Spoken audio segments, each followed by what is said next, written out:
Als Beauftragter für die Informationstechnik der nordrhein-westfälischen Landesregierung leitet Hartmut Beuys das Projekt der digitalen Verwaltung.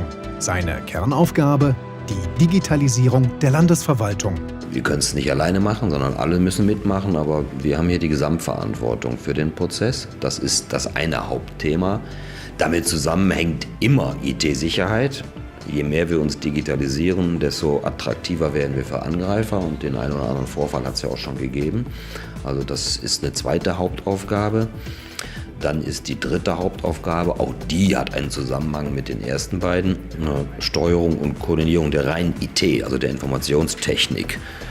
Wir leisten uns durchaus immer noch zu viel nebeneinander an IT-Lösungen und zu wenig einheitliche, standardisierte Lösungen mit allen Problemen, die damit zusammenhängen.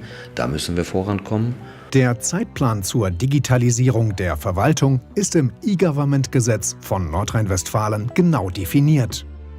Bis zum Jahresbeginn 2018 musste Beuys Team mit der sogenannten Zugangsdrehscheibe ein System eingerichtet haben, das Anfragen und Informationen automatisiert an die zuständige Stelle innerhalb der Behörde weiterreicht. Für das Jahr 2018 bis Ende 2018 haben wir einmal die Basiskomponente E-Payment, also Zahlung elektronisch, so einzubauen in eine Dienstleistung, dass ich nicht, weil ich 5 Euro an der Kasse sagen wir mal, des Bezirksrathauses in Köln, wo ich wohne, zahlen. Nur deshalb muss ich in die Behörde, weil ich 5 Euro zahlen muss. Und noch eine Baustelle für Beuys. Beim Thema Open Government kümmert er sich mit seinem Team um die Zusammenarbeit zwischen Bürgern und Behörden auf dem elektronischen Weg.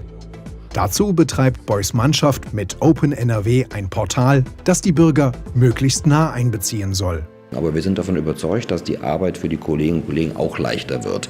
Für die Kunden der Verwaltung sowieso, das ist ja das Hauptziel, denn Verwaltung ist ja kein Selbstzweck, Verwaltung ist Dienstleister. Also müssen wir heutzutage das, was wir tun, auch so anbieten, dass in einer digitalen Welt alle sagen, jo, mit der Verwaltung kann ich arbeiten. Aber wir wollen eben auch, dass die Kolleginnen und Kollegen in der Verwaltung sagen, ja, ich bin stolz auf meinen Arbeitsplatz, ich arbeite gerne hier, weil ich einen modernen Arbeitsplatz habe, von Telearbeit bis Recherchemöglichkeiten online, bis mobiles Arbeiten, also dass ich nicht mehr gezwungen bin, Aktenordner mit durch die Gegend zu schleppen, sondern ich habe alles auf dem Tablet. Das ist schon ein Ziel. Die Digitalisierung der öffentlichen Verwaltung hat also nicht nur begonnen, sie ist mittendrin. Hartmut Beuys hat große Potenziale identifiziert, die es nun zu heben gilt. Doch diese Aufgabe kann eine Behörde nicht alleine stemmen. Da ist ja auch ganz klar, dass insbesondere ein Dienstleister, der auch von der technischen Seite kommt und da eine Menge Erfahrung hat, für uns auch immer wieder wertvoll ist.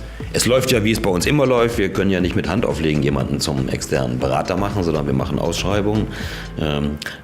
Aber ich glaube, ich darf schon sagen, dass das Verhältnis zwischen T-Systems und uns ein durchaus schon langjährig gutes ist.